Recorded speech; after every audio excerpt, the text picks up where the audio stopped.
పొన్నం ప్రభాకర్ సహకారంతో బిల్లులు లేకుండా లారీలతో ఫ్లై యాష్ తరలిస్తున్న స్కామ్ను ఎమ్మెల్యే కౌశిక్ రెడ్డి బయటపెట్టారు. 32 టన్నులు తరలించాల్సిన ఫ్లై యాష్ని 72 టన్నుల ఓవర్లోడ్ చేసి అక్రమంగా లారీల్లో తరలిస్తున్నారని, ఇది 100 కోట్ల స్కామ్ అని ఫైర్ అయ్యాడు. ఈ అక్రమ రవాణా ద్వారా పొన్నం ప్రభాకర్ రోజు 50 లక్షలు సంపాదిస్తున్నాడని, వెంటనే పొన్నంని మంత్రివర్గం నుండి బర్తరఫ్ చేయాలని డిమాండ్ చేశాడు. ఇక ఈ స్కామ్పై సిట్ లేదా సిబిఐతో విచారణ జరపాలన్నాడు కౌశిక్ రెడ్డి.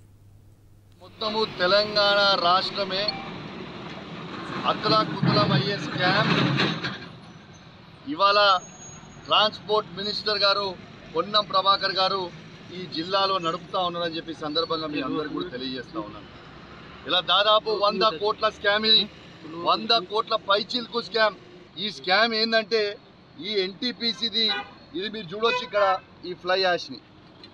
ఈ ఫ్లై యాష్ అనేది ఇలా నేషనల్ హైవేస్లో ఫ్లై యాష్ ఫ్రీగా తీసుకోవాలని ఇలా కేంద్ర ప్రభుత్వం ఒక నిర్ణయం తీసుకొని ఇలా ఎన్టీపీసీలో ఉన్న ఫ్లై యాష్ని తీసుకొని ఆడికి మన ఖమ్మంలో ఉన్న హైవేకి, ఖమ్మం సత్తుపల్లి హైవేకి ఈ ఫ్లై యాష్ని రామగుండంలో ఉన్న ఎన్టీపీసీ దగ్గర నుంచి తీసుకుపోతా ఉన్నాం.